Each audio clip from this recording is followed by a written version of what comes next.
नमस्कार दोस्तों, मेरे प्यारे भारत के भाइयों और बहनों, आप सभी का एक बार फिर से दोस्तों हिंदी भारत में स्वागत है। दोस्तों, आप लोगों को पता है हम यूपीएससी और आरपीएससी के दोस्तों पुराने क्वेश्चन पेपरों की दोस्तों हमने जो श्रृंखला शुरू की थी। आज उसके तहत दोस्तों हमने दोस्तों पॉलिटिकल साइंस और दोस्तों जो इंडियन दोस्तों जो कॉन्स्टिट्यूशन है दोस्तों इसकी श्रृंखला शुरू कर रहे हैं दोस्तों आप लोगों के सामने। हमने इससे पहले दोस्तों हिस्ट्री की दोस्तों करीबन दोस्तों 46 क्लास से दोस्तों अपलोड कर दी है दोस्तों। अगर आप लोगों ने वो जाकर नहीं देखी तो पहले उनको जाकर जरूर देखेगा। दोस्तों, हम आरपीएससी के दोस्तों पुराने क्वेश्चन पेपरों को सॉल्यूशन कर रहे थे। इसके बाद में दोस्तों हम यूपीएससी के दोस्तों पुराने क्वेश्चन पेपरों को दोस्तों सॉल्यूशन करेंगे आप लोगों के सामने। तो दोस्तों, हमारी इस आरपीएससी की दोस्तों श्रृंखला में दोस्तों आज हम दोस्तों जो शुरुआत कर रहे हैं वो इंडियन कॉन्स्टिट्यूशन यानी कि दोस्तों वो भारतीय संविधान और दोस्तों भारतीय दोस्तों जो राज्य व्यवस्था है दोस्तों जो राजनीतिक विज्ञान है इसके दोस्तों जो क्वेश्चनों का सॉल्यूशन करेंगे। तो दोस्तों, अभी तक दोस्तों अगर आपने दोस्तों हिंदी बात को लाइक और सब्सक्राइब नहीं किया है तो कर लीजिए दोस्तों। और हाँ दोस्तों, अगर आपको दोस्तों वीडियो की क्वालिटी कमजोर नजर आ रही है दोस्तों तो पहले आप दोस्तों वीडियो की क्वालिटी जरूर बढ़ाइएगा, क्योंकि दोस्तों आपको वीडियो जब फुल स्पीड में समझ में आएगा तभी दोस्तों आप लोगों को वीडियो समझ में आने वाला है। और हाँ दोस्तों, वीडियो के अंत तक जरूर बने रहिएगा दोस्तों, क्योंकि दोस्तों वीडियो बहुत ही धमाकेदार रहने वाला है और पूरी तरह से दोस्तों प्रीवियस ईयर क्वेश्चनों पर आधारित है दोस्तों। एक भी क्वेश्चन बाहर नहीं जाएगा आने वाले समय में दोस्तों, चाहे वो दोस्तों यूपीएससी हो, स्टेट पीएसएस हो दोस्तों, चाहे वो आरपीएससी का कोई सा भी एग्जाम हो, फर्स्ट ग्रेड हो, सेकंड ग्रेड हो, रीट हो दोस्तों, हेड मास्टर का एग्जाम हो दोस्तों, असिस्टेंट प्रोफेसर हो, बहुत ही धमाकेदार सीरीज रहने वाली है। तो दोस्तों शुरुआत करेंगे दोस्तों आज हम दोस्तों इंडियन कॉन्स्टिट्यूशन एंड दोस्तों पॉलिटिकल साइंस की क्लास है दोस्तों हमारी। पहला एग्जाम आप लोगों के सामने दोस्तों, पहला वीडियो है दोस्तों ये भारतीय संविधान का और राज्य व्यवस्था का दोस्तों।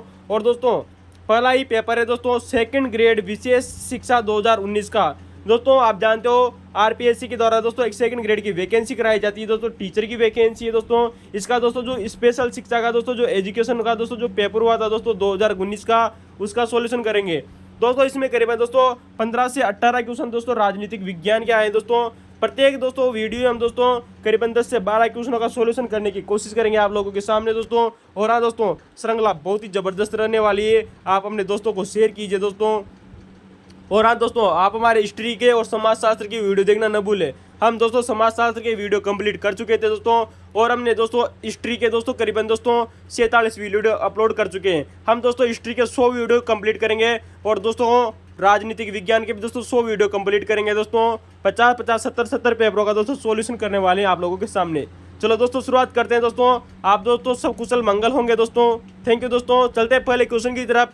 पहला क्वेश्चन है दोस्तों आप लोगों के सामने नंबर 1 है दोस्तों, इंडियन कॉन्स्टिट्यूशन का बहुत ही धमाकेदार क्वेश्चन है।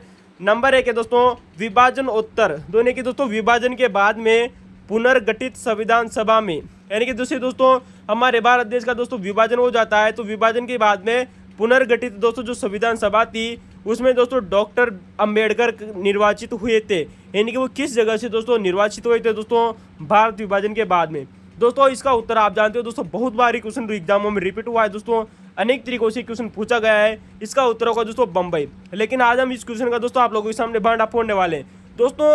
आप लोगों को पता है कि भारतीय संविधान के दोस्तों जनक कहे जाते हैं दोस्तों डॉक्टर भीमराव अंबेडकर। दोस्तों क्या आप लोगों का दोस्तों BR अम्बेडकर का दोस्तों पूरा नाम पता है? अगर दोस्तों जो भी बंदा दोस्तों BR अम्बेडकर का दोस्तों हमारे लिखने से पहले दोस्तों इनका पूरा नाम बताएगा उसको दोस्तों इनाम दिया जाएगा, याद रखना दोस्तों। दोस्तों आप जानते हैं भीमराव अंबेडकर का दोस्तों पूरा नाम बताए दोस्तों, भीमराव रामजी अंबेडकर, याद रखना दोस्तों। अगर आप लोगों से पहले दोस्तों ये इंटरेस्टिंग फैक्ट आप लोगों को पता था तो कमेंट में जरूर बताइएगा, नहीं पता दोस्तों तो हिंदी बात को लाइक कीजिए, सब्सक्राइब कीजिए और शेयर करना न भूले दोस्तों। बहुत ही धमाकेदार क्वेश्चन रहने वाले दोस्तों, याद रखना। चलते दोस्तों, डॉक्टर भीमराव अंबेडकर के बारे में क्वेश्चन पूछा गया है कि विभाजन के बाद में पुनर्गठित संविधान सभा में डॉक्टर भीमराव अंबेडकर दोस्तों कहाँ से निर्वाचित हुए थे दोस्तों, बम्बई से। दोस्तों उन क्वेश्चनों की चर्चा करते हैं दोस्तों जो अभी तक एग्जामों में रिपीट हुए हैं दोस्तों, और आने वाले में समय में दोस्तों रिपीट होने की संभावना रहेगी। भीमराव अंबेडकर दोस्तों, BR अम्बेडकर दोस्तों आप जानते हो संविधान दोस्तों जो संविधान जो सभा बनी थी दोस्तों दिसंबर सन 1946 में दोस्तों। इसमें दोस्तों जो डॉक्टर भीमराव अंबेडकर थे दोस्तों, ये जेसोर नामक एक स्थान आता है दोस्तों पूर्वी बंगाल का। कहाँ का दोस्तों? जेसोर नामक दोस्तों, जिसे जयसुर कुलना भी कहते दोस्तों, पूर्वी बंगाल का दोस्तों एक क्षेत्र हुआ करता था दोस्तों, जहाँ से दोस्तों भीमराव अंबेडकर ने दोस्तों मुस्लिम लीग की सहायता से, वेरी मोस्ट इंपोर्टेंट लगा दीजिएगा दोस्तों, जब भीमराव अंबेडकर दोस्तों जो संविधान सभा में दोस्तों जो सदस्य चुने गए थे दोस्तों, वो जेसोर नामक दोस्तों जो एक स्थान आता है पूर्वी बंगाल से, वहां पर दोस्तों इनकी सहायता की थी दोस्तों मुस्लिम लीग ने दोस्तों इनको सदस्य बनाने के लिए। याद रखना दोस्तों, मुस्लिम लीग की सहायता से दोस्तों डॉक्टर भीमराव अम्बेडकर दोस्तों संविधान सभा में दोस्तों निर्वाचित हुए थे। वेरी मोस्ट इंपोर्टेंट, याद रखना दोस्तों, खतरनाक क्वेश्चन बनेगा दोस्तों आने वाले समय में। तो दोस्तों ये जेसोर दोस्तों पूर्वी बंगाल में स्थित था। अब आप जानते हो दोस्तों, जैसे दोस्तों भारत आज़ाद होता है दोस्तों सन 1947 में दोस्तों भारत का विभाजन हो जाता है दोस्तों आज़ाद होने के साथ ही। तो दोस्तों जो पूर्वी दोस्तों जो बंगाल था दोस्तों ये पाकिस्तान में चला जाता है दोस्तों। याद रखना दोस्तों, कहाँ चला जाता है दोस्तों? पाकिस्तान में चला जाता है।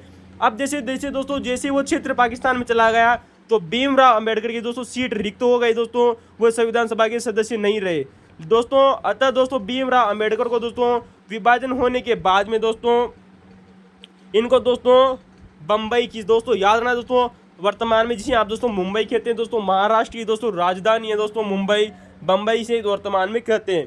तो दोस्तों बम्बई की एक सीट थी जिसका नाम है दोस्तों पूना सीट। तो दोस्तों बम्बई की पूना सीट से दोस्तों इनको दोस्तों पुनः निर्वाचित किया गया था। लेकिन दोस्तों खतरनाक क्वेश्चन पूछा गया था दोस्तों, एक बार एग्जाम में पूछा जा चुका है कि दोस्तों विभाजन के बाद में डॉक्टर भीमराव अम्बेडकर को निर्वाचित हुए थे तो ये सीट किसकी खाली करवाई गई थी दोस्तों? वो व्यक्ति दोस्तों M.R. जयंकर। दोस्तों हम हिस्ट्री में आप लोगों को दोस्तों M.R. जयंकर के बारे में बहुत बार बता चुके हैं दोस्तों। तो दोस्तों जो बम्बई की दोस्तों जो सीट से दोस्तों संविधान सभा के सदस्य थे दोस्तों M.R. जयंकर। तो दोस्तों M.R. जयंकर से दोस्तों त्याग पत्र दिलवाया गया और डॉक्टर भीमराव अम्बेडकर को दोस्तों बम्बई की दोस्तों पूना सीट से दोस्तों पुनः निर्वाचित किया गया संविधान सभा में। वेरी मोस्ट इंपोर्टेंट, याद रखना दोस्तों, बम्बई की सीट से दोस्तों M.R. जयंकर को त्याग पत्र दिलवाया गया, अम्बेडकर को पुनः निर्वाचित किया गया दोस्तों बम्बई की पूना सीट से।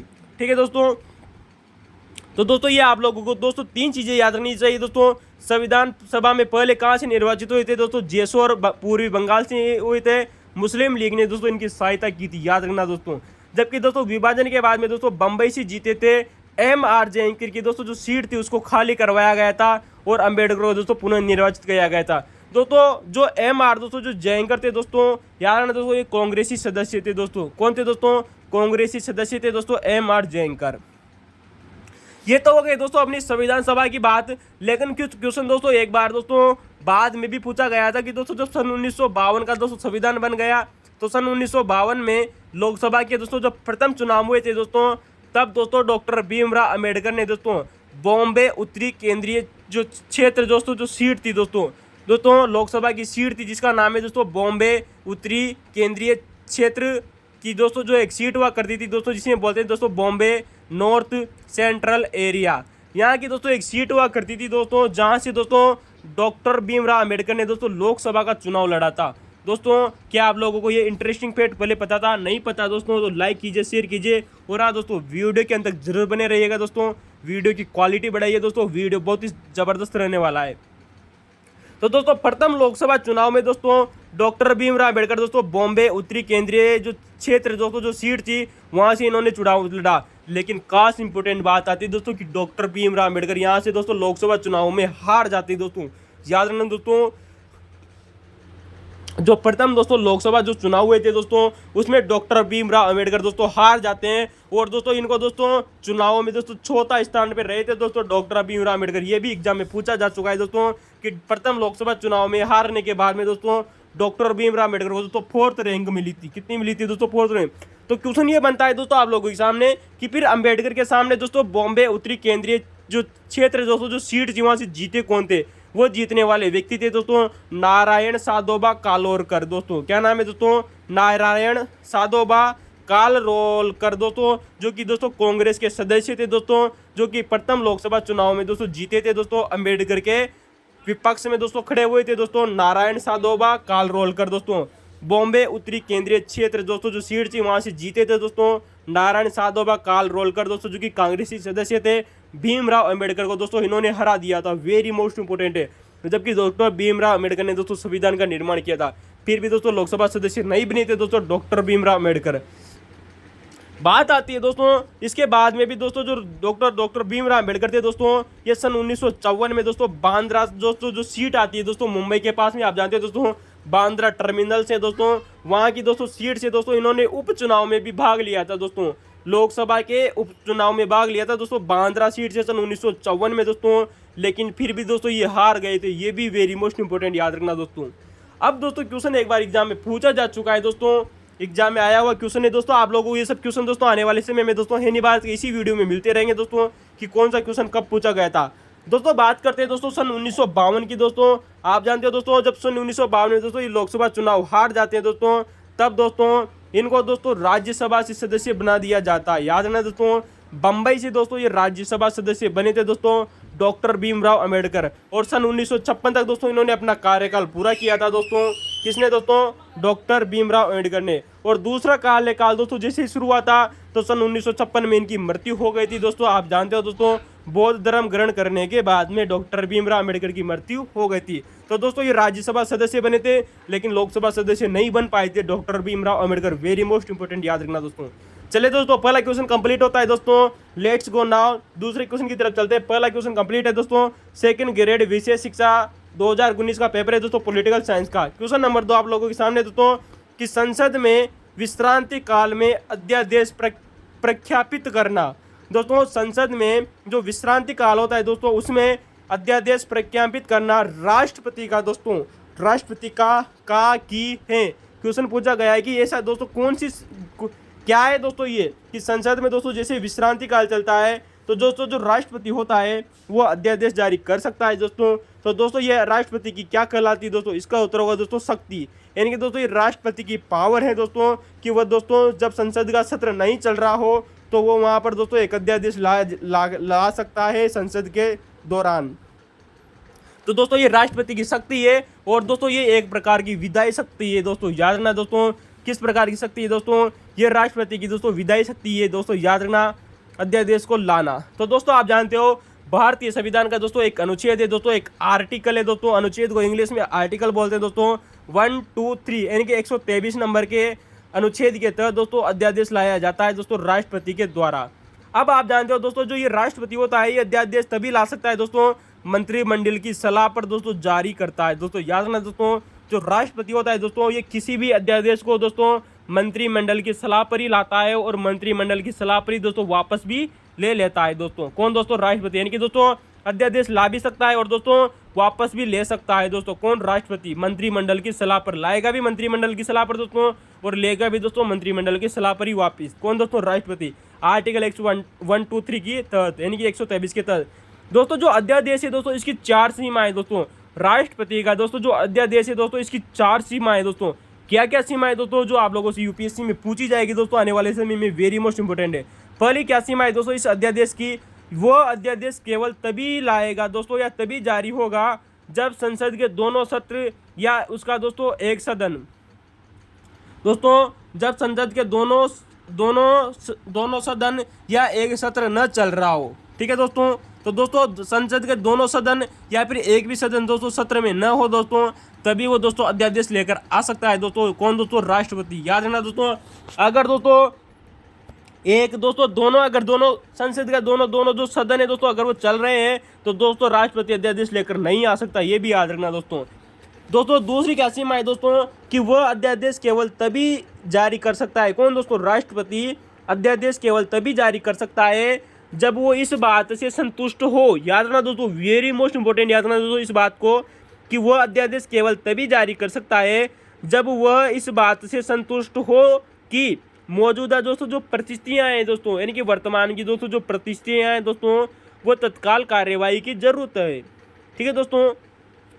तो मौजूदा दोस्तों जो परिस्थितियाँ हैं उनमें तत्काल कार्यवाही की जरूरत है, तभी दोस्तों जो राष्ट्रपति है दोस्तों वह अध्यादेश लेकर आ सकता है दोस्तों। याद रखना दोस्तों तो वह अध्यादेश केवल तभी जारी कर सकता है जब वो इस बात से संतुष्ट हो कि मौजूदा परिस्थिति में तत्काल कार्यवाही की जरूरत है दोस्तों। याद रखना है दोस्तों अगर दोस्तों राष्ट्रपति की दोस्तों संतुष्ट है कि मौजूदा कार्यकाल में दोस्तों या मौजूदा परिस्थिति में तत्काल कार्यवाही की जरूरत है तो वह अध्यादेश लेकर आ सकता है। लेकिन दोस्तों सुप्रीम कोर्ट ने दोस्तों एक केस में जिसका नाम है दोस्तों कूपर केस, क्या नाम है दोस्तों?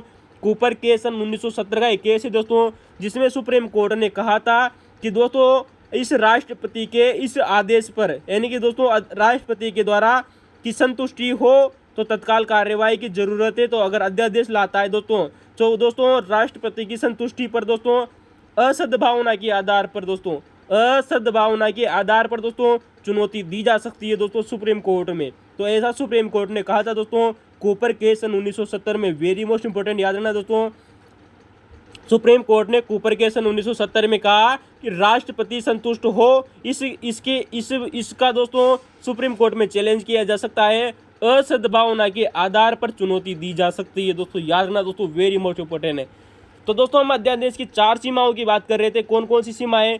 एक सीमा बात कर ली, 2 सीमा बात कर ली, तीसरी सीमा की बात करें दोस्तों कि संसद की दोस्तों संशोधित कानून बनाने की दोस्तों जो शक्ति है दोस्तों, आप जानते हो दोस्तों संसद की कानून बनाने की शक्ति के समविस्तारीण है दोस्तों, क्योंकि दोस्तों जो अध्यादेश होता है ना दोस्तों, वो हमेशा दोस्तों संसद की दोस्तों जो कानून बनाने की शक्ति है दोस्तों उसी के समान है, केवल समय अवधि को छोड़कर।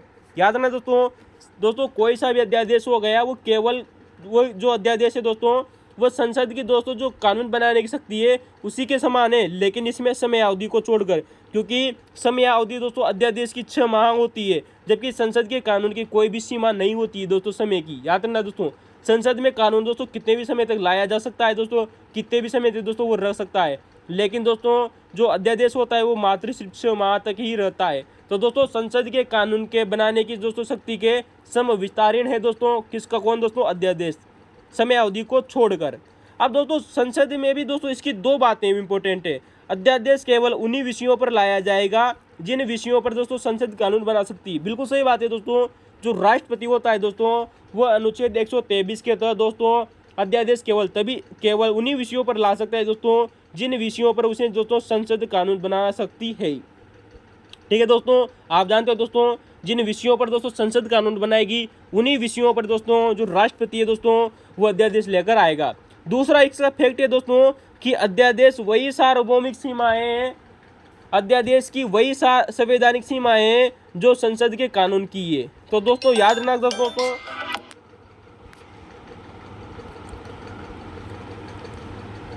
तो दोस्तों अध्यादेश की वही संवैधानिक सीमाएं हैं जो संसद के कानून की हैं।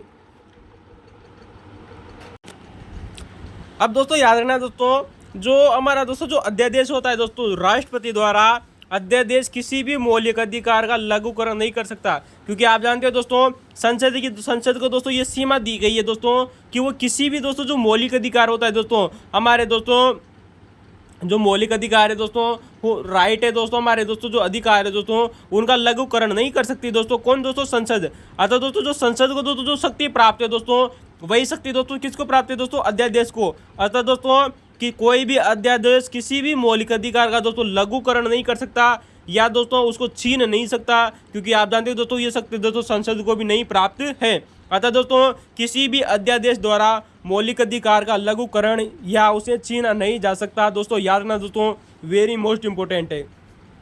अब जानते हो दोस्तों क्यों नहीं कर सकता दोस्तों? आप जानते हो दोस्तों क्योंकि दोस्तों जो अध्यादेश होता है दोस्तों ये आर्टिकल 13 में दोस्तों जो विधि की परिभाषा दी गई है दोस्तों, आने वाले समय में दोस्तों हम आप लोगों को बताएंगे कि दोस्तों जो आर्टिकल दोस्तों जो 13 है दोस्तों उसमें विधि की परिभाषा है, उसी विधि की परिभाषा के तहत दोस्तों जो अध्यादेश भी आता है दोस्तों। याद रखना दोस्तों एक क्वेश्चन आप लोगों से पूछा जा चुका है दोस्तों कि अध्यादेश क्या विधि की परिभाषा में आता है? बिल्कुल हाँ दोस्तों, विधि जो अध्यादेश है वह भी दोस्तों एक कानून की परिभाषा में आता है दोस्तों, याद रखना दोस्तों।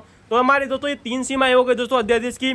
चौथी सीमा की बात करें दोस्तों जो आप लोगों से पूछी जा सकती है दोस्तों कि दोस्तों संसद का दोस्तों सत्र होने पर दोस्तों जैसे दोस्तों विश्रांति काल दोस्तों समाप्त होगा दोस्तों, तो जैसे दोस्तों हमारा दोस्तों जो संसद है दोस्तों उसका दोस्तों सत्र आरंभ होगा, तो सत्र आरंभ होने के दोस्तों 6 माह में दोस्तों सत्र आरंभ होने के दोस्तों 6 माह में दोस्तों मंजूरी मिलना आवश्यक है दोस्तों। किसको दोस्तों? अध्यादेश को। याद रखना दोस्तों संसद का सत्र आरंभ होने पर 6 माह में दोस्तों मंजूरी मिलना आवश्यक है। 6 माह दोस्तों यहाँ पर 6 माह क्यों इंपॉर्टेंट है दोस्तों?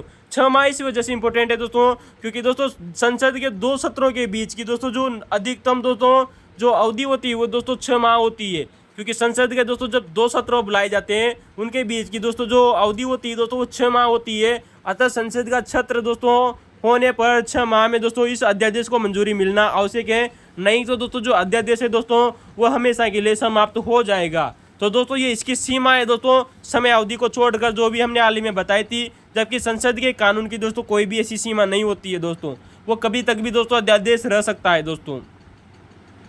जबकि आप लोगों को पता है दोस्तों, जो संसद का दोस्तों जो दूसरी बैठक होती है दोस्तों, संसद के सत्र की दूसरी बैठक के 6 सप्ताह के पश्चात समाप्त हो जाता है दोस्तों। याद रखना दोस्तों, संसद का दोस्तों जो दूसरी बैठक होती है दोस्तों, संसद के सत्र की जब दूसरी बैठक होती है तो उसके 6 सप्ताह के बाद में दोस्तों ये अध्यादेश पुनः समाप्त हो जाता है दोस्तों। याद रखना दोस्तों, ये क्वेश्चन आप लोगों से पूछा जा सकता है दोस्तों, 6 माह या 6 सप्ताह।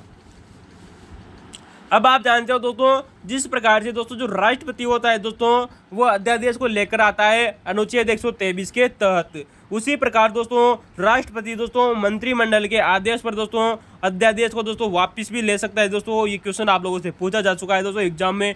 दोस्तों आप लोगों को प्रत्येक क्वेश्चन याद रखना है दोस्तों, आने वाले समय में दोस्तों ये सब क्वेश्चन आप लोगों को दोस्तों मिलते रहेंगे दोस्तों। अब आप जानते हो दोस्तों, जो राष्ट्रपति होता है ना दोस्तों, ये जो अध्यादेश लेकर आता है दोस्तों, ये दोस्तों संविधान संशोधन हेतु तो अध्यादेश लेकर नहीं आ सकता। वेरी मोस्ट इंपोर्टेंट दोस्तों, याद रखना दोस्तों, ये इसकी सीमा है दोस्तों राष्ट्रपति की, कि दोस्तों राष्ट्रपति के द्वारा दोस्तों जो अनुच्छेद 123 के तहत दोस्तों जो अध्यादेश लेकर आया जाता है, राष्ट्रपति संविधान संशोधन हेतु दोस्तों अध्यादेश लेकर नहीं आ सकता दोस्तों। यानी कि संविधान संशोधन हेतु अध्यादेश जारी नहीं किया जा सकता है दोस्तों राष्ट्रपति के द्वारा। वेरी मोस्ट इंपोर्टेंट है दोस्तों, याद रखना। चलिए दोस्तों, हमारा दूसरा क्वेश्चन कंप्लीट होता है दोस्तों। अगले क्वेश्चन की बात करेंगे दोस्तों, क्वेश्चन नंबर दोस्तों 3 आप लोगों के सामने। दोस्तों अगर आप लोगों को दोस्तों सेकंड ग्रेड के दोनों क्वेश्चनों की व्याख्या कैसी लगी, लाइक कमेंट और शेयर करके जरूर बताइएगा दोस्तों, ठीक है दोस्तों।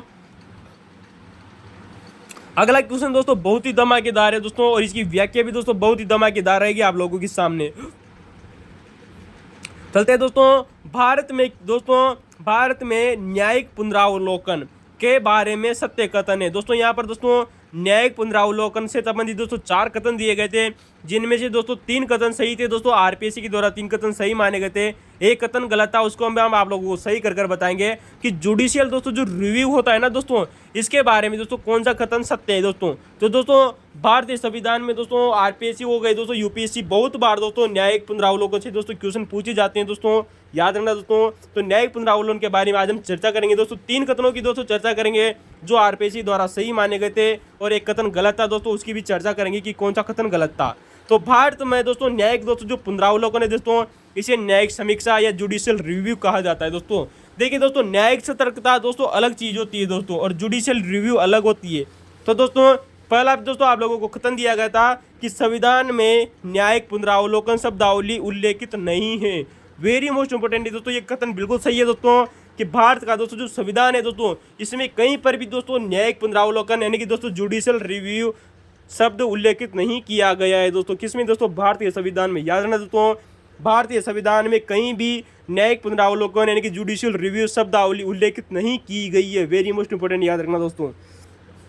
जबकि दोस्तों आप लोगों को याद रखना दोस्तों, न्यायिक पुनरावलोकन दोस्तों संविधान का मूल ढांचा माना गया है दोस्तों। याद रखना दोस्तों, आप जानते हो दोस्तों जो न्यायिक पुनरावलोकन है दोस्तों, जो जुडिशियल दोस्तों जो रिव्यू होता है दोस्तों, ये संविधान का मूल ढांचा है या संविधान के मूल ढांचे का अंग माना गया है। आप जानते हो दोस्तों, केशवानंद भारती दोस्तों जो वाद है दोस्तों, इसमें भी दोस्तों सन 1973 का दोस्तों जो वाद है दोस्तों, उसमें दोस्तों न्यायिक पुनरावलोकन को संविधान का मूल ढांचा माना गया था। आप जानते हो, वेरी मोस्ट इंपोर्टेंट है। दूसरा कथन भी बिल्कुल सही है दोस्तों। तीसरा कथन है दोस्तों कि संविधान संशोधन, आप जानते हैं दोस्तों जो संविधान में संशोधन किए जाते हैं, कॉन्स्टिट्यूशनल अमेंडमेंट किए जाते हैं, वो भी दोस्तों न्यायिक पुनरावलोकन के विचार क्षेत्र में आते हैं। बिल्कुल सही बात है दोस्तों। भारतीय संविधान की दोस्तों कोई भी व्यवस्था हो गई दोस्तों, भारतीय संविधान की लगभग सभी व्यवस्थाओं का दोस्तों न्यायिक पुनरावलोकन किया जा सकता है दोस्तों। आप इस बात को कंटेस्ट कर लीजिएगा दोस्तों, क्योंकि न्यायिक पुनरावलोकन क्या है दोस्तों, संविधान का मूल ढांचा है, और संविधान का मूल ढांचा होने के साथ में दोस्तों इस संविधान के किसी भी भाग में क्या कर सकता है दोस्तों, संशोधन कर सकता है। तो दोस्तों जो संविधान जो संशोधन होते हैं वो दोस्तों न्यायिक पुनरावलोकन के विचार क्षेत्र में आते हैं। वेरी मोस्ट इंपोर्टेंट है दोस्तों। तीसरा कथन भी बिल्कुल सही है दोस्तों। चौथे कथन की बात करते हैं दोस्तों, जो कि आरपीएससी के द्वारा गलत दिया गया था, उसको हम सही करके आप लोगों को बताते हैं दोस्तों। आप जानते हो दोस्तों, भारतीय संविधान में दोस्तों आपातकाल दिए गए, अनुच्छेद 352 के तहत आपातकाल, आर्टिकल 356 के तहत आपातकाल, आर्टिकल 360 के तहत आपातकाल भी दोस्तों जो न्यायिक पुनरावलोकन के विचार क्षेत्र में आते हैं दोस्तों। याद रखना दोस्तों, भारतीय संविधान के दोस्तों तो 3 आपातकाल आप लोगों को दिए गए हैं, राष्ट्रीय आपातकाल, राष्ट्रपति शासन और दोस्तों वित्तीय आपातकाल। ये तीनों के तीनों भी दोस्तों न्यायिक पुनरावलोकन के विचार क्षेत्र में आते हैं। अगर दोस्तों राष्ट्रपति द्वारा दोस्तों आपातकाल लगा दिया जाता है तो उसका भी दोस्तों न्यायिक पुनरावलोकन किया जा सकता है। वेरी मोस्ट इंपोर्टेंट याद रखना दोस्तों। चलिए दोस्तों, चारों कथन आप लोगों के सामने हमने रख दिए दोस्तों, जो इंपॉर्टेंट थे दोस्तों, एग्जाम में दिए गए थे। अब दोस्तों आप लोगों को दोस्तों हम 4 कथन और बताएंगे दोस्तों, जो वेरी मोस्ट इंपॉर्टेंट है, आने वाले समय में आप लोगों से पूछे जरूर जाएंगे। याद रखना दोस्तों। आप जानते हो दोस्तों, भारतीय संविधान की दोस्तों एक अनुसूची दोस्तों, जिसके बारे में आप लोगों ने अक्सर सुना होगा दोस्तों, जिसे दोस्तों 9वीं अनुसूची कहते हैं। 9वीं दोस्तों जो अनुसूची में भी दोस्तों, 9वीं अनुसूची के कानून भी दोस्तों न्यायिक पुनरावलोकन के अंतर्गत आते हैं दोस्तों। क्यों आते हैं दोस्तों? आप लोगों ने सुना होगा दोस्तों, जो 9वीं अनुसूची है उसके दोस्तों जो कानून भी दोस्तों न्यायिक पुनरावलोकन के अंतर्गत आते हैं। वेरी मोस्ट इंपोर्टेंट याद रखना दोस्तों। क्यों आते हैं? क्योंकि दोस्तों आप जानते हो दोस्तों, ये भी दोस्तों यदि संविधान के मूल ढांचे का उल्लंघन करते हैं तो, क्योंकि दोस्तों 9वीं अनुसूची में दोस्तों आप किसी भी कानून को रख दीजिए दोस्तों, अगर वो दोस्तों संविधान के मूल ढांचे का दोस्तों उल्लंघन करता है तो वो दोस्तों न्यायिक पुनरावलोकन है तो दोस्तों मान्य जरूर होगा दोस्तों। याद रखना दोस्तों। तो दोस्तों 9वीं अनुसूची का दोस्तों कोई भी कानून अगर दोस्तों संविधान का उल्लंघन करता है दोस्तों, तो उसका दोस्तों न्यायिक पुनरावलोकन किया जा सकता है दोस्तों, चाहे उसे दोस्तों किसी भी समय रखा क्यों न गया हो। ठीक है दोस्तों। अब बात करते हैं दोस्तों आप लोगों से दोस्तों, एक बार दोस्तों यूपीएससी के द्वारा ये क्वेश्चन पूछा जा चुका है और आरपीएससी के द्वारा भी क्वेश्चन पूछा जा चुका है दोस्तों। याद रखना दोस्तों कि दोस्तों वो कौन कौन से अनुच्छेद है दोस्तों भारतीय संविधान के, जिनके द्वारा सुप्रीम कोर्ट और हाई कोर्ट यानी कि एससी और एचसी, सुप्रीम कोर्ट और हाई कोर्ट को न्यायिक समीक्षा यानी कि दोस्तों न्यायिक पुनरावलोकन की शक्ति देता है। यानी कि भारतीय संविधान के वो कौन से अनुच्छेद है दोस्तों जो सुप्रीम कोर्ट और हाई कोर्ट को न्यायिक पुनरावलोकन की शक्ति देते हैं। वेरी मोस्ट इंपोर्टेंट दोस्तों, अनुच्छेद 13 और अनुच्छेद 32। याद रखना दोस्तों, अनुच्छेद 13 और अनुच्छेद 32। इसके अलावा दोस्तों 131 से 136 तक के दोस्तों करीबन दोस्तों 8 अनुच्छेद है, जिनमें से दोस्तों 134 ए भी शामिल है दोस्तों। 131, 132, 133, 134 और 134 ए, 135 और 136 दोस्तों, कुल दोस्तों ये हमारे दोस्तों 7 अनुच्छेद है दोस्तों। ये भी दोस्तों न्यायिक पुनरावलोकन की शक्ति देते हैं सुप्रीम कोर्ट और हाई कोर्ट को। आर्टिकल दोस्तों 143, अनुच्छेद 143, अनुच्छेद 226 और 227 भी दोस्तों न्यायिक पुनरावलोकन की शक्ति देते हैं दोस्तों सुप्रीम कोर्ट और हाई कोर्ट को। तो दोस्तों 226 और 227, 131 से 136 तक, 143, 226 और 227, 245 और 246 भी दोस्तों, 245 और दोस्तों आर्टिकल दोस्तों 246 भी दोस्तों न्यायिक पुनरावलोकन की शक्ति देते हैं सुप्रीम कोर्ट और हाई कोर्ट को। तो दोस्तों अनुच्छेद 245, अनुच्छेद 246, अनुच्छेद 226 और अनुच्छेद 227। इसके अलावा दोस्तों अनुच्छेद 251 और अनुच्छेद 254 भी दोस्तों आप जानते हैं दोस्तों, अनुच्छेद 251 और 254 में क्या है दोस्तों, आप हमें दोस्तों कमेंट में जरूर बताएंगे दोस्तों। ये बहुत बड़ा फैक्ट है दोस्तों कि अनुच्छेद 251 और अनुच्छेद 254 में क्या है। इसके अलावा दोस्तों अनुच्छेद 372 भी दोस्तों सुप्रीम कोर्ट और हाई कोर्ट को दोस्तों न्यायिक पुनरावलोकन की दोस्तों शक्ति देता है। बहुत बार एग्जामों में दोस्तों ये क्वेश्चन अलग अलग बार अलग अलग ऑप्शन देकर पूछे गए। आने वाले समय में हम आप लोगों को बताएंगे कि किस पेपर में कौन सा क्वेश्चन दिया गया था।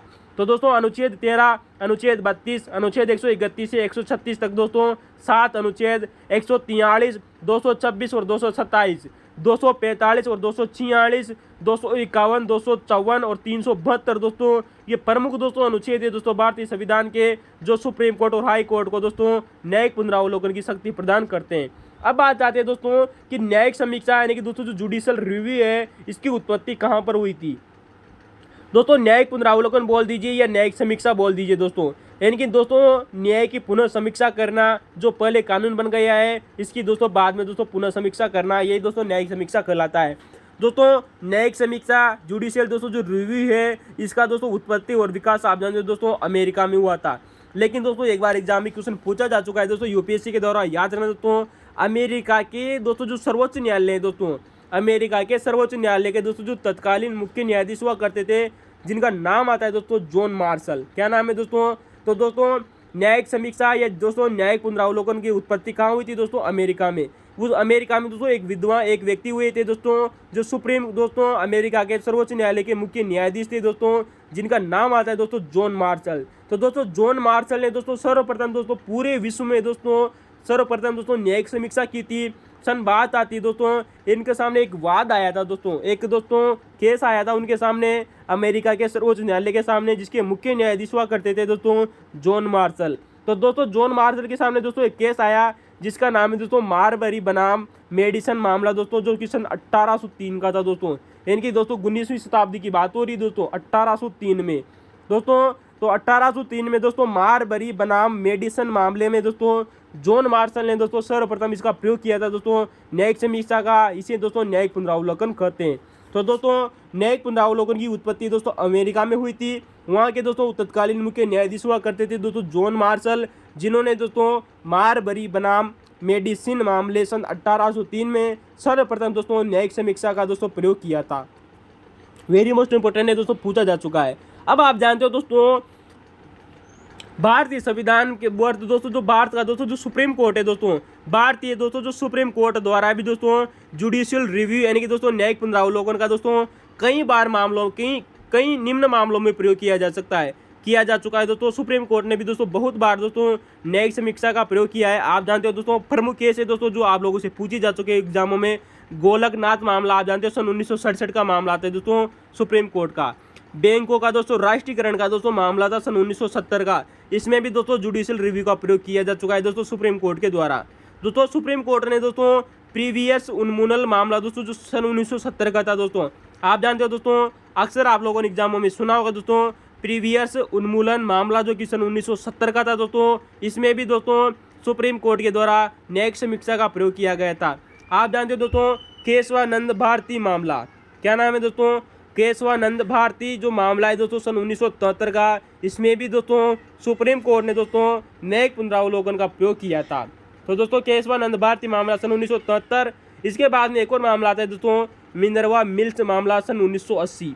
तो दोस्तों मिनर्वा मिल्स दोस्तों जो मामला है दोस्तों सन 1980 का, इसमें भी दोस्तों सुप्रीम कोर्ट के द्वारा दोस्तों न्यायिक पुनरावलोकन का प्रयोग किया गया था।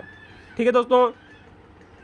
तो दोस्तों इस भारतीय संविधान का दोस्तों ये कुछ केस थे दोस्तों जिनमें दोस्तों सुप्रीम कोर्ट ने न्यायिक पुनरावलोकन का दोस्तों प्रयोग किया। आप लोगों से एग्जाम में क्वेश्चन पूछे जाएंगे दोस्तों, याद रखना।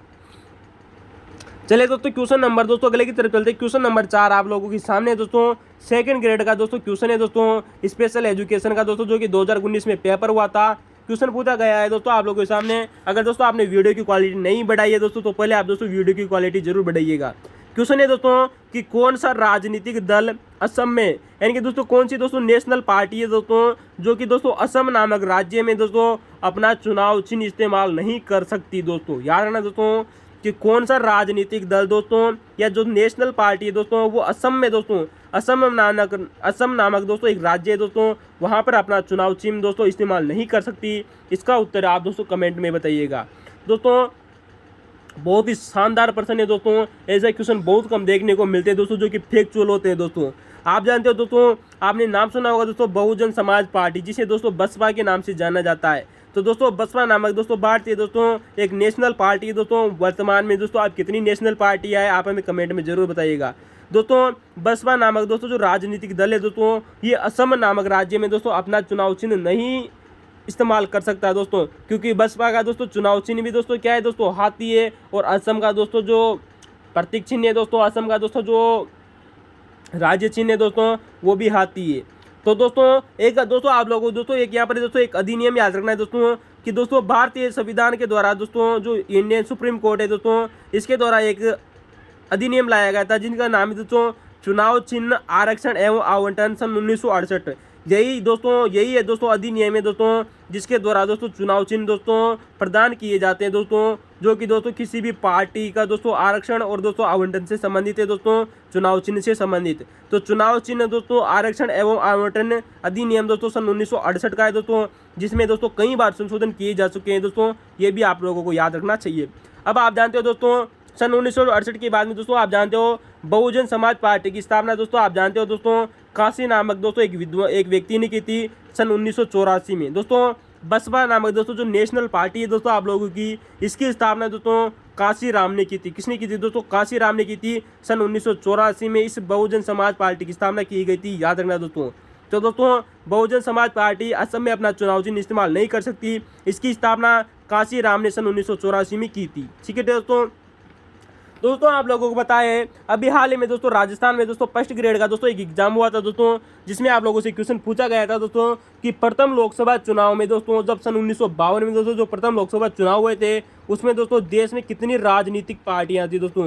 राष्ट्रीय पार्टियों की संख्या उस समय दोस्तों 14 राष्ट्रीय पार्टियां थी दोस्तों, याद रखना दोस्तों 14 राष्ट्रीय पार्टियां थी तथा दोस्तों 39 क्षेत्रीय पार्टियां हुआ करती थी दोस्तों, याद रखना दोस्तों। प्रथम लोकसभा चुनाव में देश में 14 राजनीतिक पार्टियां तथा दोस्तों 39 क्षेत्रीय पार्टियां हुआ करती थी। वेरी मोस्ट इंपोर्टेंट है दोस्तों, ये क्वेश्चन आप लोगों से पूछा जा चुका है। चले दोस्तों, अब आप जानते हो दोस्तों अभी हाल ही में दोस्तों आप लोगों को दोस्तों एक नई पार्टी बनी थी जिसका नाम है दोस्तों नेशनल पीपुल्स पार्टी। क्या नाम है दोस्तों? नेशनल पीपुल्स पार्टी। दोस्तों जिसे एनपीपी भी बोलते हैं दोस्तों, क्या बोलते हैं दोस्तों? एनपीपी दोस्तों, नेशनल पीपुल्स पार्टी। दोस्तों आप जानते हो दोस्तों इसकी स्थापना कब हुई थी? दोस्तों इसकी स्थापना हुई थी दोस्तों 2013 में। कब हुई थी दोस्तों? 2013 की बात आती है दोस्तों। उस समय दोस्तों मेघालय के दोस्तों आप जानते हो दोस्तों हमारे दोस्तों जो लोकसभा स्पीकर रह चुके थे दोस्तों, पूर्व लोकसभा के स्पीकर रह चुके थे दोस्तों, लोकसभा अध्यक्ष रह चुके थे, जिनका नाम आता है दोस्तों पीए संगमा दोस्तों। क्या नाम है दोस्तों? पीए संगमा। तो दोस्तों एनपीपी की दोस्तों जो एक पार्टी है दोस्तों, राष्ट्रीय पार्टी बन चुकी है दोस्तों वर्तमान में। इसकी स्थापना 2013 में हुई थी। इसकी स्थापना करने के दोस्तों जो किसने की थी दोस्तों? भारत के दोस्तों पूर्व लोकसभा अध्यक्ष रह चुके थे दोस्तों, जिनका नाम आता है दोस्तों पीए संगमा। पीए संगमा ने दोस्तों नेशनल पीपुल्स पार्टी की स्थापना की थी और वर्तमान में दोस्तों इसके दोस्तों जो अध्यक्ष है दोस्तों वो है दोस्तों कॉनराड के संगमा, जो कि दोस्तों पीए संगमा के दोस्तों बेटे हैं दोस्तों, जो वर्तमान में दोस्तों मेघालय के सीएम भी है दोस्तों। आप इसे दोस्तों करंट के साथ दोस्तों जो अपडेट करते रहना कि वर्तमान में अध्यक्ष कौन है, ठीक है दोस्तों। तो वर्तमान की चीज़ें आप लोगों को जरूर याद रखनी होगी। वहीं अगर हम बात करें दोस्तों कि दोस्तों जो नेशनल पीपुल्स दोस्तों जो पार्टी है, इसको किस आधार पर दोस्तों राष्ट्रीय पार्टी का दर्जा मिला था? दोस्तों आप हमें कमेंट में जरूर बताइएगा दोस्तों कि किसी भी पार्टी को दोस्तों राष्ट्रीय पार्टी का दर्जा कब दिया जाता है। हम दोस्तों फिर कभी इसकी चर्चा करेंगे, लेकिन आप लोगों को बता दें तो दोस्तों नेशनल पीपुल्स दोस्तों जो पार्टी है दोस्तों, इसको राज्य स्तरीय दर्जा देने के कारण दोस्तों इसको दोस्तों राष्ट्रीय पार्टी माना गया था। क्योंकि दोस्तों कोई भी अगर दोस्तों राज्य पार्टी है दोस्तों, अगर वो दोस्तों 4 राज्यों में दोस्तों अपना दोस्तों बहुमत लेकर आ जाती है दोस्तों, 4 राज्यों में अगर दोस्तों वो सीटें जीत लेती है तो दोस्तों उसे दोस्तों राष्ट्रीय पार्टी घोषित किया जा सकता है। कमेंट में बताइएगा दोस्तों किस आधार पर। तो दोस्तों हम उन 4 राज्यों की बात करते हैं दोस्तों जिस आधार पर नेशनल पीपुल्स पार्टी ने दोस्तों राष्ट्रीय पार्टी का दर्जा प्राप्त किया। वो 4 राज्य कौन से थे दोस्तों? ये क्वेश्चन दोस्तों आरएस में भी पूछा जाता है और यूपीएससी में भी। इसका उत्तर होगा दोस्तों अरुणाचल प्रदेश, मेघालय, मणिपुर और दोस्तों नागालैंड। दोस्तों आप इसे ट्रिक के द्वारा याद रखना दोस्तों अमेमना। क्या नाम है दोस्तों? अमेमना। अ यानी दोस्तों अरुणाचल प्रदेश, मे यानी दोस्तों मेघालय, म यानी दोस्तों मणिपुर, न यानी दोस्तों नागालैंड। दोस्तों ट्रिक याद रखना दोस्तों अमेमना। तो अ यानी अरुणाचल प्रदेश, म यानी दोस्तों मेघालय, म यानी मणिपुर और न यानी दोस्तों नागालैंड में राज्यों में दोस्तों इसे दोस्तों दर्जा मिला था दोस्तों नेशनल पीपुल्स पार्टी को। अब दोस्तों इसका चुनाव चिन्ह आप लोगों को दोस्तों याद रखना दोस्तों नेशनल पीपुल्स पार्टी का दोस्तों चुनाव चिन्ह है दोस्तों पुस्तक। आप दोस्तों जो पुस्तक पढ़ते हो, जो बुक पढ़ते हो, वो नेशनल पीपुल्स पार्टी का दोस्तों क्या है दोस्तों चुनाव चिन्ह है। चलिए दोस्तों अगले क्वेश्चन की बात करेंगे दोस्तों। क्वेश्चन नंबर 5 आप लोगों के सामने है दोस्तों। क्वेश्चन नंबर 5 है दोस्तों, बहुत ही शानदार क्वेश्चन पूछा गया था दोस्तों आरपीएससी के द्वारा दोस्तों। राजस्थान की पॉलिटिकल साइंस से दोस्तों संबंधित एक क्वेश्चन है दोस्तों आप लोगों के सामने। चलते क्वेश्चन क्या था दोस्तों? क्वेश्चन है दोस्तों कि राजस्थान के राज्यपाल को पहचाने, यानी कि दोस्तों 4 ऑप्शन दिए गए थे दोस्तों, उनमें से पहचानना था कि राजस्थान के राज्यपाल को पहचानिए जिनके कार्यकाल में राष्ट्रपति शासन लगाया गया दोस्तों। यानी कि राजस्थान का वो कौन सा राज्यपाल था दोस्तों जिसके कार्यकाल में दोस्तों राष्ट्रपति शासन लगाया भी गया और हटाया भी गया था। कितना खतरनाक क्वेश्चन है दोस्तों, बहुत ही अच्छा लेवल का प्रश्न पूछा गया था दोस्तों 2nd ग्रेड के द्वारा दोस्तों। राजनीतिक विज्ञान का बहुत अच्छा प्रश्न है दोस्तों राजस्थान का वह राज्यपाल जिसके समय दोस्तों राष्ट्रपति शासन लगाया गया राजस्थान में, और राजस्थान में उसी व्यक्ति के दौरान दोस्तों जो राष्ट्रपति जो शासन था दोस्तों उसको हटाया गया था। आप जानते हो दोस्तों राष्ट्रपति दोस्तों जो शासन होता है वो अनुच्छेद दोस्तों 356 के तहत लगाया जाता है। किसके तहत में दोस्तों? अनुच्छेद 356 के तहत। दोस्तों इसका उत्तर होगा दोस्तों राजस्थान के एक राज्यपाल रहे थे जिनका नाम है दोस्तों रघुकुल तिलक। क्या नाम है दोस्तों? रघुकुल तिलक। दोस्तों आज हम दोस्तों इस क्वेश्चन का दोस्तों भंडा फोड़ने वाले हैं आप लोगों के सामने, ताकि आने वाले समय में दोस्तों एक भी क्वेश्चन आप लोगों का गलत न हो। चलते हैं दोस्तों, आप जानते हो दोस्तों कि राजस्थान का वो राज्यपाल दोस्तों जो रघुकुल जो तिलक बने थे दोस्तों, इनके समय दोस्तों तीसरा राष्ट्रपति शासन लगा था दोस्तों, किसके समय? रघुकुल तिलक के समय दोस्तों तीसरा राष्ट्रपति शासन लगा था। फरवरी सन 1980 की बात आती है। कब दोस्तों? फरवरी सन 1980 में दोस्तों राष्ट्रपति शासन लगा था। और दोस्तों जून सन 1980 में दोस्तों राष्ट्रपति शासन दोस्तों हटा दिया गया था। यानी कि दोस्तों जो रघुकुल तिलक थे दोस्तों, इन्हीं के समय दोस्तों राष्ट्रपति शासन भी लगा अनुच्छेद 356 के तहत फरवरी सन 1980 में दोस्तों तीसरा राष्ट्रपति शासन, और इसी के समय हटाया गया जून सन 1980 में। ठीक है दोस्तों। अब आप जानते हो दोस्तों भारत में दोस्तों हमारा दोस्तों जो राजस्थान दोस्तों जो राज्य है दोस्तों, यहाँ पर अब तक दोस्तों कुल 4 बार राष्ट्रपति शासन लगाया जा चुका है। दोस्तों याद रखना दोस्तों, राजस्थान में दोस्तों अब तक दोस्तों 4 बार दोस्तों राष्ट्रपति शासन लगाया जा चुका है। उन चारों राष्ट्रपति शासनों की दोस्तों चर्चा करेंगे दोस्तों, क्योंकि बहुत बार क्वेश्चन आ चुका है दोस्तों। उस समय दोस्तों राज्यपाल कौन कौन थे दोस्तों जब राष्ट्रपति शासन लगाता और हटाता? ये वेरी मोस्ट इंपॉर्टेंट, इसकी ट्रिक याद रखना दोस्तों, SHVRRRMB, SHVRRRMB दोस्तों। ये पहला, दूसरा, तीसरा और चौथा है दोस्तों, जिसके समय हटा और जिसके समय लगा। यानी कि दोस्तों किस राज्यपाल के समय लगाया गया और किस राज्यपाल के समय हटा था दोस्तों, उसकी ट्रिक है दोस्तों SHVRRR और MB दोस्तों। यहाँ का दोस्तों एस का मतलब है दोस्तों संपूर्णानंद। पहला दोस्तों जो राजस्थान का जो राष्ट्रपति शासन लगा था वो एस के समय लगा था दोस्तों, संपूर्णानंद के समय लगा। 13 मार्च सन 1967 की बात आती है दोस्तों। 13 मार्च सन 1967 को दोस्तों राष्ट्रपति शासन लगाया गया, तब राज्यपाल थे दोस्तों संपूर्णानंद। दोस्तों ट्रिक के अनुसार दोस्तों अगला शब्द आएगा दोस्तों एच का मतलब है दोस्तों यहाँ पर दोस्तों हुक्मचंद। क्या नाम है दोस्तों? हुक्मचंद। यानी कि राजस्थान के दोस्तों इस समय दोस्तों राज्यपाल थे दोस्तों हुक्मचंद। तो हुक्मचंद के समय दोस्तों पहला दोस्तों जो राष्ट्रपति शासन था दोस्तों वो हटाया गया था दोस्तों। बात आती है दोस्तों 26 अप्रैल सन 1967 की। यानी कि हम कह सकते हैं दोस्तों कि 13 मार्च सन 1967 से 26 अप्रैल सन 1967 तक दोस्तों प्रथम राष्ट्रपति शासन लगाया जाता है दोस्तों। 44 दिन तक दोस्तों लगातार, ये क्वेश्चन भी आप लोगों से पूछा जा चुका है दोस्तों। राजस्थान का सबसे छोटा राष्ट्रपति शासन था दोस्तों प्रथम राष्ट्रपति शासन, जो कि सन 1967 में लगाया गया था।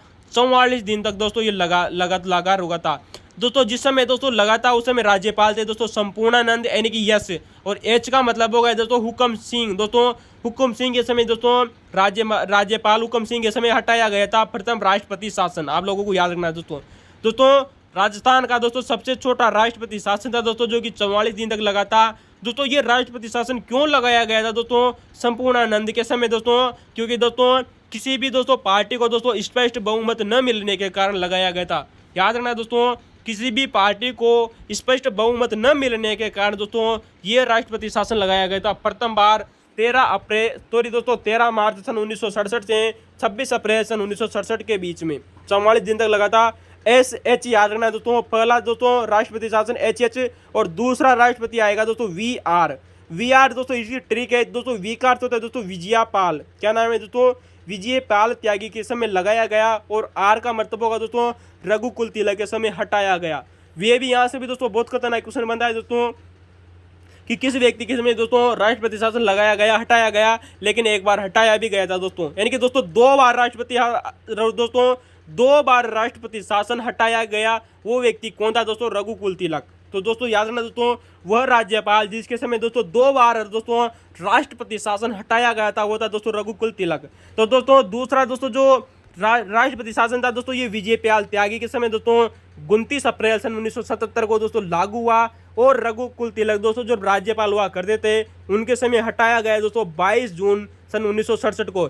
यानी कि पहला दोस्तों जो राष्ट्रपति शासन था, दूसरा राष्ट्रपति शासन दोस्तों 10 साल बाद में लगाया जाता है दोस्तों। ये भी आप लोगों को याद रखना दोस्तों। तो दोस्तों पहला राष्ट्रपति शासन सन 1967 में लगा था, फिर बाद में दोस्तों सन 1977 में लगा 10 साल बाद में। दोस्तों जब दूसरा राष्ट्रपति शासन लगाया गया था तब हरिदेव जोशी की दोस्तों सरकार हुआ करती थी दोस्तों। राजस्थान के मुख्यमंत्री हरिदेव जोशी की सरकार हुआ करती थी, उसको बर्खास्त कर दिया गया था दोस्तों। याद रखना दोस्तों, दूसरे राष्ट्रपति शासन के दौरान हरिदेव जोशी सरकार को बर्खास्त कर दिया गया था। विजयापाल त्यागी के समय लगाया गया और रघुकुल तिलक के समय हटाया गया। अगला वही आ जाता है दोस्तों जो आप लोगों से क्वेश्चन में पूछा जा चुका है दोस्तों कि वह राज्यपाल जिसके समय दोस्तों राष्ट्रपति शासन लगाया भी गया और हटाया भी गया। जबकि दोस्तों जो तीसरा दोस्तों जो राष्ट्रपति शासन था दोस्तों, आप जानते हो दोस्तों, इसमें दोस्तों बेरो सिंह जो शेखावत है दोस्तों, उसको इसकी सरकार को बर्खास्त कर दिया गया था। बेरो सिंह शेखावत की सरकार को बर्खास्त किया गया था दोस्तों तीसरे राष्ट्रपति शासन के दौरान, जो कि दोस्तों फरवरी सन 1980 से जून सन 1980 तक दौरान लगाया गया था दोस्तों, याद रखना। तो रघुकुल तिलक दोस्तों, आप जानते हो दोस्तों, 2 बार राष्ट्रपति शासन हटा था दोस्तों, जिसके समय वो व्यक्ति है दोस्तों रघुकुल तिलक। ठीक है दोस्तों, चलते हैं दोस्तों चौथा अपना दोस्तों जो राष्ट्रपति शासन लगाया गया था दोस्तों राजस्थान में, किस राज्यपाल के दौरान लगाया दोस्तों? ट्रिक है दोस्तों MB, अपनी MB दोस्तों अपनी ट्रिक है। M यानी होता है दोस्तों M चेन्ना रेड्डी, और B का अर्थ होता है दोस्तों बलीराम भगत। क्या नाम है दोस्तों? बलीराम भगत। तो दोस्तों MB का अर्थ होता है दोस्तों M यानी दोस्तों M चेन्ना रेड्डी, और B का अर्थ होता है दोस्तों बलीराम भगत।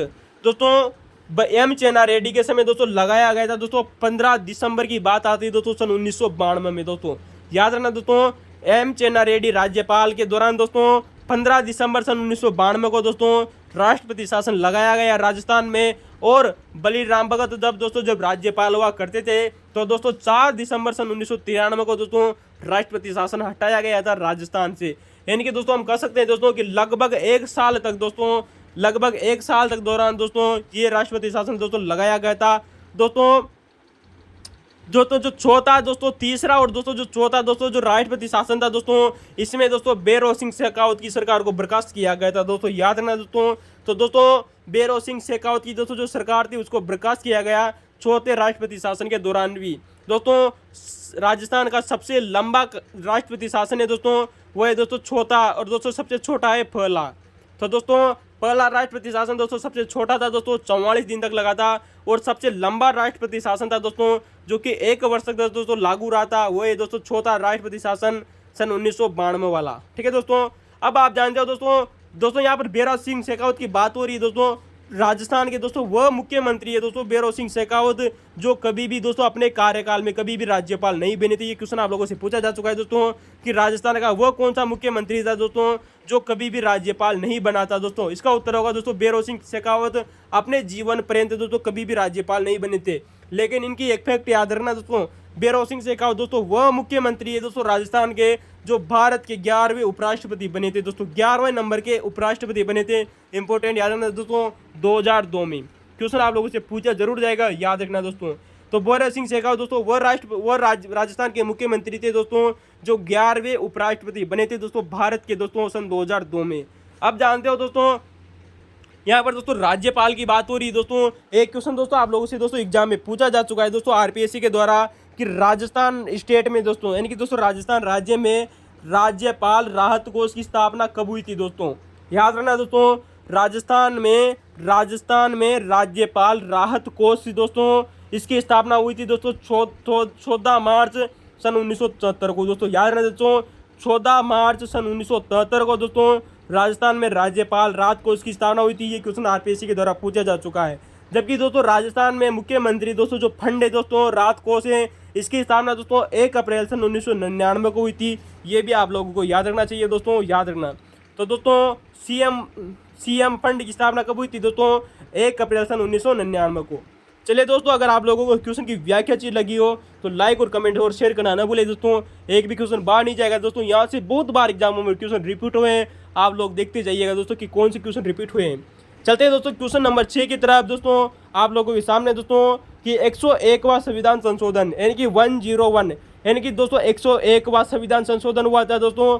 आप जानते हो दोस्तों संविधान संशोधन हुआ था दोस्तों जिसके तहत दोस्तों 7वीं अनुसूची दोस्तों भारतीय संविधान में दोस्तों 12 अनुसूचियां हैं दोस्तों, जिनमें से दोस्तों जो 7वां नंबर की दोस्तों जो अनुसूची है दोस्तों उसकी संघ सूची में उसकी दोस्तों 7वीं अनुसूची में आप जानते हो दोस्तों 3 सूचियां हैं दोस्तों, संघ सूची, राज्य सूची दोस्तों और दोस्तों समवर्ती सूची। क्वेश्चन आप लोगों से पूछा गया है कि 7वीं अनुसूची की दोस्तों जो संघ सूची है उसमें से किन प्रविष्टियों को दोस्तों विलोपित किया गया 101वां संविधान संशोधन के द्वारा। क्वेश्चन है दोस्तों आप लोगों के सामने, फिर गौर कीजिएगा। 101वां संविधान संशोधन दोस्तों आप जानते हो दोस्तों 101वां दोस्तों जो संविधान संशोधन हुआ था दोस्तों 2015 के लगभग। तो दोस्तों ये विधेयक था दोस्तों 122वें नंबर का विधेयक था दोस्तों। याद रखना दोस्तों 101वां दोस्तों जो संविधान संशोधन हुआ था दोस्तों ये 122वां विधेयक था दोस्तों, 122वां नंबर का विधेयक था दोस्तों, जिसके तहत दोस्तों 7वीं अनुसूची की संघ सूची में से संघ सूची की किन प्रविष्टियों को दोस्तों विलोपित किया गया था अर्थात हटा दिया गया था? इसका उत्तर होगा दोस्तों 92 और 92 ग। दोस्तों आप जानते हो दोस्तों संघ सूची में दोस्तों 97 विषय हैं दोस्तों। कितने विषय हैं दोस्तों संघ सूची में दोस्तों? वर्तमान में दोस्तों 97 विषय हैं, जिनमें से दोस्तों 92 और 92 ग नामक दोस्तों 2 प्रविष्टियों को दोस्तों हटा दिया गया था दोस्तों 101वां संविधान संशोधन के द्वारा। जबकि आप जानते हो दोस्तों इसी 101वां संविधान संशोधन के द्वारा अर्थात दोस्तों जीएसटी अधिनियम के द्वारा राज्य सूची के दोस्तों जो राज्य सूची थी दोस्तों 7वीं अनुसूची की दोस्तों जो राज्य सूची थी दोस्तों, उसमें से दोस्तों 52 और 55 दोस्तों 52 नंबर की और 55 नंबर की दोस्तों जो सूचियाँ थी दोस्तों प्रविष्टियाँ थी दोस्तों, इनको विलोपित कर दिया गया था अर्थात हटा दिया गया था। ये क्वेश्चन आप लोगों से दोस्तों पूछे जाएंगे दोस्तों, याद रखना दोस्तों, खतरनाक क्वेश्चन है दोस्तों, याद रखना। तो 101वां संविधान संशोधन के द्वारा 7वीं अनुसूची की संघ सूची में से दोस्तों 92 और 92 ग को हटाया गया, जबकि राज्य सूची में से दोस्तों 52 और 55 को विलोपित किया गया था। ये क्वेश्चन याद रखना। आप जानते हो दोस्तों जो 101वां दोस्तों जो संविधान संशोधन है दोस्तों, इसके द्वारा दोस्तों एक अनुच्छेद जोड़ा गया था दोस्तों भारतीय संविधान में 279 दोस्तों 279 ए। दोस्तों आप जानते हो दोस्तों 279 दोस्तों जो ए दोस्तों जो अनुच्छेद जोड़ा गया भारतीय संविधान में, ये दोस्तों जीएसटी की स्थापना करता है। किसकी स्थापना करता है दोस्तों? जीएसटी की स्थापना करता है। जीएसटी आप जानते हो दोस्तों, आप कोई सी भी वस्तु लेने जाओ दोस्तों, उस पर वर्तमान में दोस्तों एक टैक्स लगाया जाता है जिसका नाम है दोस्तों गुड एंड सर्विस टैक्स, यानी कि वस्तु और सेवा कर। तो दोस्तों 122वां विधेयक था दोस्तों, जिसके तहत दोस्तों 101वां संविधान संशोधन लाया गया था दोस्तों, याद रखना। फिर कभी दोस्तों जीएसटी की चर्चा करेंगे दोस्तों, जो क्वेश्चन आप लोगों से पूछे जा सकते हैं वो हमने आप लोगों को बता दिए। चलते हैं दोस्तों अगला क्वेश्चन दोस्तों आप लोगों के सामने दोस्तों कि राजस्थान लोक सेवा आयोग यानी कि दोस्तों जो आरपीएससी है दोस्तों, हम उसी के क्वेश्चनों को दोस्तों सॉल्यूशन कर रहे हैं दोस्तों वर्तमान में दोस्तों। तो राजस्थान लोक सेवा आयोग यानी कि आरपीएससी अपने किए गए कार्यों के बारे में वार्षिक दोस्तों जो प्रतिवेदन देती है दोस्तों, वार्षिक प्रतिवेदन दोस्तों किसको देती है? क्वेश्चन आप लोगों से पूछा गया था। यानी कि दोस्तों कि भारत में दोस्तों संघ लोक सेवा आयोग है दोस्तों, आप जानते हो दोस्तों, और प्रत्येक राज्य में दोस्तों एक स्टेट पीएससी से दोस्तों क्या है दोस्तों, एक प्रत्येक राज्य में दोस्तों एक लोक सेवा आयोग भी है दोस्तों। जो अपना दोस्तों जो राज्य लोक सेवा जो आयोग होता है वो अपना दोस्तों जो वार्षिक प्रतिवेदन देता है वो किसको देता है? इसका उत्तर होगा दोस्तों राज्यपाल, क्योंकि दोस्तों एक राज्य का दोस्तों जो हेड होता है दोस्तों वो कौन होता है दोस्तों? राज्यपाल। जबकि केंद्र में हेड कौन होता है दोस्तों? राष्ट्रपति। तो दोस्तों यूपीएससी किसको अपना वार्षिक प्रतिवेदन देगा दोस्तों? राष्ट्रपति को। जबकि दोस्तों राज्य लोक सेवा जो आयोग होते हैं वो प्रत्येक राज्य का दोस्तों जो राज्यपाल होता है उसको दोस्तों अपना वार्षिक प्रतिवेदन देते हैं दोस्तों। इसका अनुच्छेद दोस्तों जरूर याद रखना दोस्तों, अनुच्छेद 323 के तहत दोस्तों जो स्टेट पीएससी होता है दोस्तों, लोक सेवा दोस्तों जो आयोग होता है वो आर्टिकल 323 के तहत के तहत दोस्तों अपना वार्षिक प्रतिवेदन देता है।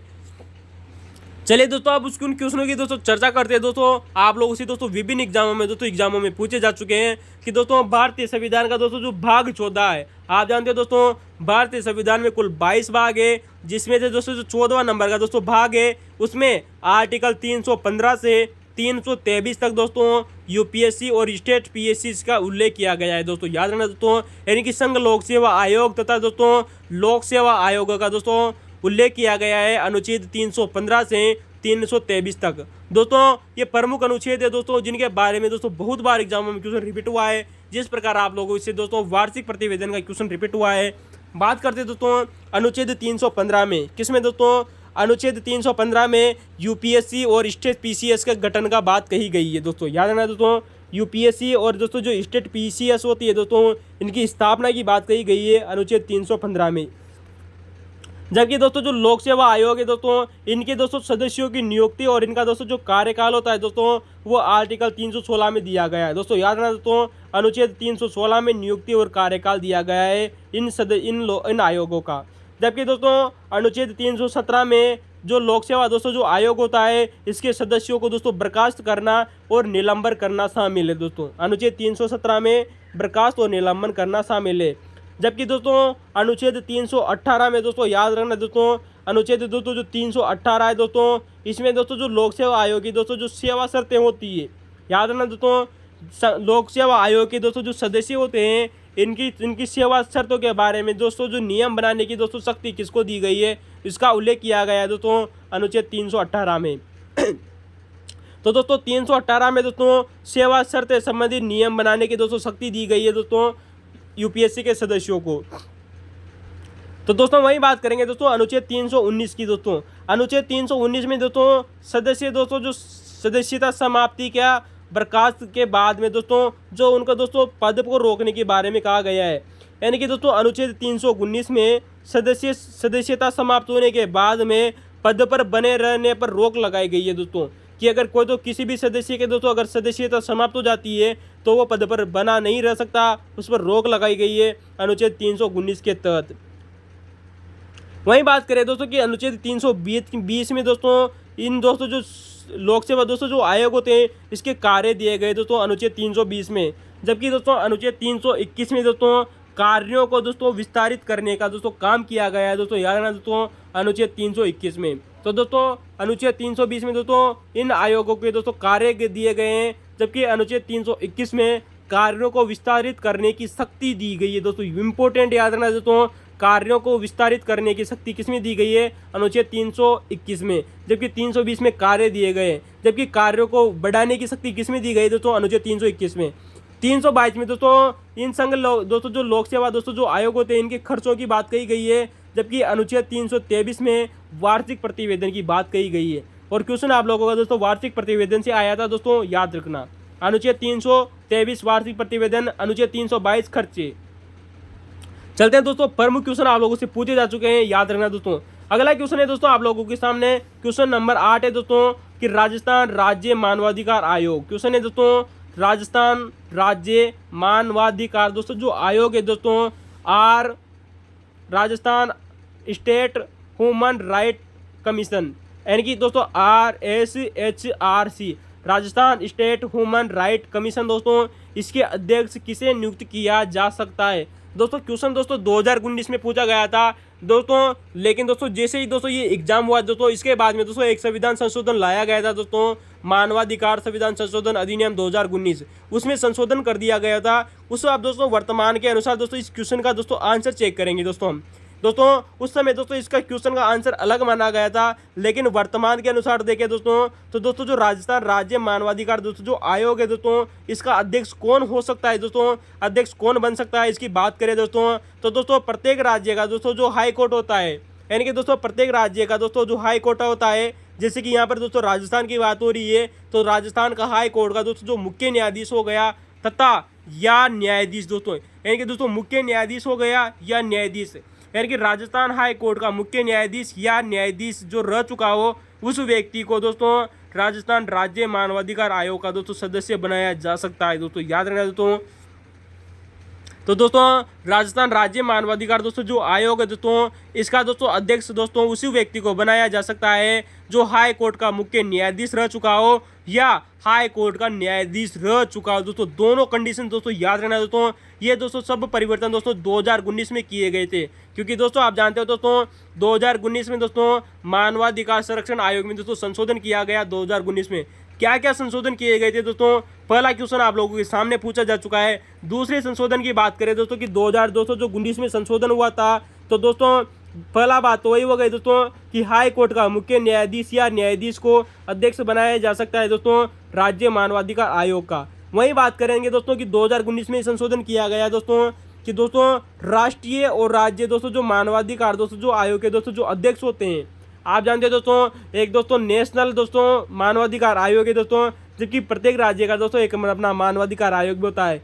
इनके दोस्तों जो अध्यक्ष होते हैं दोस्तों और दोस्तों जो सदस्य होते हैं, इनका कार्यकाल दोस्तों 5 वर्ष से घटाकर दोस्तों 3 वर्ष किया गया। याद रखना दोस्तों राष्ट्रीय मानवाधिकार आयोग और दोस्तों जो राज्य मानवाधिकार आयोग है दोस्तों, इनके अध्यक्षों तथा सदस्यों का दोस्तों जो कार्यकाल है दोस्तों वह घटाकर दोस्तों 3 वर्ष किया गया दोस्तों, याद रखना दोस्तों। तथा दोस्तों प्रत्येक व्यक्ति को दोस्तों इनकी अध्यक्ष को और सदस्यों को दोस्तों पुनः नियुक्ति का पात्र भी बना दिया गया है, यानी कि दोस्तों पुनः नियुक्ति भी हो सकते हैं दोस्तों, जबकि 2019 से पहले ऐसा नहीं होता था। तो दोस्तों याद रखना दोस्तों 2019 में संशोधन किया गया दोस्तों मानवाधिकार आयोग के द्वारा दोस्तों, कि दोस्तों जो सदस्य और दोस्तों जो अध्यक्ष होते हैं दोस्तों, उनका कार्यकाल घटाकर दोस्तों 3 वर्ष किया गया तथा वो दोस्तों पुनः नियुक्त हो सकते हैं दोस्तों अपने पद पर। अध्यक्ष को अध्यक्ष भी बनाया जा सकता है और सदस्य को सदस्य भी बनाया जा सकता है और सदस्य को अध्यक्ष भी बनाया जा सकता है। तो दोस्तों ये दोस्तों संशोधन किया गया है 2019 में। 2019 में संशोधन किया गया था दोस्तों कि दोस्तों जो केंद्र दोस्तों जो सरकार होती है दोस्तों, तो दोस्तों जो केंद्र सरकार होती है दोस्तों, वो दोस्तों जो मानवाधिकार है दोस्तों, आप जानते हो दोस्तों जो केंद्र सरकार है दोस्तों, वो मानवाधिकार दोस्तों संबंधित है दोस्तों जो रिपोर्ट है दोस्तों, या फिर कोई भी दोस्तों कार्य हो गया दोस्तों, तो केंद्र सरकार के द्वारा दोस्तों मानवाधिकार से संबंधित दोस्तों कोई भी दोस्तों कार्य दोस्तों राज्य मानवाधिकार आयोग को सौंपे जा सकते हैं दोस्तों। याद रखना दोस्तों, केंद्र सरकार दोस्तों हमारी दोस्तों जो भारत की दोस्तों जो सरकार है, वो मानव अधिकार संबंधित दोस्तों जो कार्य है दोस्तों, वो राज्य मानवाधिकार आयोगों को सौंप सकती है दोस्तों, जो कि दोस्तों संघीय क्षेत्रों में निष्पादित किए जाएंगे। यानी कि दोस्तों प्रत्येक दोस्तों मानवाधिकार संबंधित दोस्तों कोई भी कार्य हो गया दोस्तों, वो किसी भी राज्य के मानवाधिकार आयोग को सौंपा जा सकता है, जो कि दोस्तों संघीय क्षेत्रों में निष्पादित किए जाएंगे। यानी कि संघीय क्षेत्रों में क्या क्या दोस्तों कार्य को पूरा किया जाएगा, दिल्ली को छोड़कर दोस्तों। यहाँ पर दिल्ली जरूर याद रखना दोस्तों, दिल्ली में ये कार्य संपादित नहीं किए जाएंगे, क्योंकि दोस्तों दिल्ली के दोस्तों जो मानवाधिकार दोस्तों जो आयोग के दोस्तों जो कार्य है दोस्तों, वो केवल और केवल राष्ट्रीय मानवाधिकार आयोग ही निष्पादित करेगा। याद रखना दोस्तों, तो दिल्ली के दोस्तों जो मानवाधिकार संबंधित दोस्तों जो मामले हैं, वो केवल राष्ट्रीय मानवाधिकार आयोग ही संभालेगा दोस्तों, जबकि अन्य मामलों को दोस्तों संघीय क्षेत्रों में निष्पादित किया जा सकता है केंद्र सरकार के आदेश के अनुसार राज्य मानवाधिकार आयोगों को द्वारा। चलते हैं दोस्तों 2019 में दोस्तों ये भी संशोधन किया गया था दोस्तों, जो आपसे आने वाले समय में दोस्तों वेरी मोस्ट इंपोर्टेंट है दोस्तों, पूछा जाएगा दोस्तों कि 2019 में मानवाधिकार आयोग में क्या संशोधन किया गया था। संशोधन किया गया दोस्तों कि दोस्तों जो राज्य मानवाधिकार दोस्तों जो आयोग होता है, उसका एक सचिव होता है। क्या होता है दोस्तों, इसका एक सचिव होता है दोस्तों। तो राज्य मानवाधिकार आयोग का दोस्तों जो सचिव होता है ना, वो उस राज्य मानवाधिकार आयोग के अध्यक्ष के नियंत्रण में दोस्तों, याद रखना दोस्तों, जो सचिव होगा दोस्तों वह अध्यक्ष के नियंत्रण के अधीन होगा दोस्तों। क्वेश्चन है दोस्तों कि राज्य मानवाधिकार जो आयोग का दोस्तों जो सचिव है दोस्तों, वह अध्यक्ष के नियंत्रणाधीन, यानी कि अध्यक्ष के नियंत्रण में दोस्तों सभी प्रशासनिक और दोस्तों वित्तीय दोस्तों शक्तियों का प्रयोग करेगा दोस्तों। याद रखना दोस्तों, क्वेश्चन आप लोगों से पूछा जाएगा दोस्तों। याद रखना दोस्तों कि राज्य मानवाधिकार आयोग का दोस्तों जो सचिव होता है, वो अध्यक्ष के नियंत्रणाधीन, यानी कि अध्यक्ष के नियंत्रण में सभी प्रशासनिक और वित्तीय शक्तियों का प्रयोग करिएगा। ये सब दोस्तों परिवर्तन किए गए थे दोस्तों 2019 में दोस्तों मानवाधिकार आयोग के अधिवेशन में। ठीक है दोस्तों, आयोग में दोस्तों परिवर्तन किए गए थे। चलते दोस्तों क्वेश्चन नंबर 9 आप लोगों के सामने दोस्तों, जो कि सेकंड ग्रेड विशेष शिक्षा 2019 में क्वेश्चन पूछा गया था। क्वेश्चन है दोस्तों आप लोगों के सामने दोस्तों कि राजस्थान में पंचायती समितियों की कुल कितनी संख्या है। दोस्तों ये क्वेश्चन भी दोस्तों करंट से रिलेटेड है दोस्तों, अतः दोस्तों हम इस क्वेश्चन की दोस्तों आंसर को खाली छोड़ेंगे। आप लोगों को दोस्तों कमेंट में जरूर बताना है दोस्तों कि वर्तमान में राजस्थान में पंचायत समितियों की संख्या कुल कितनी है दोस्तों। ये सब दोस्तों करंट से रिलेटेड क्वेश्चन थे दोस्तों, इनके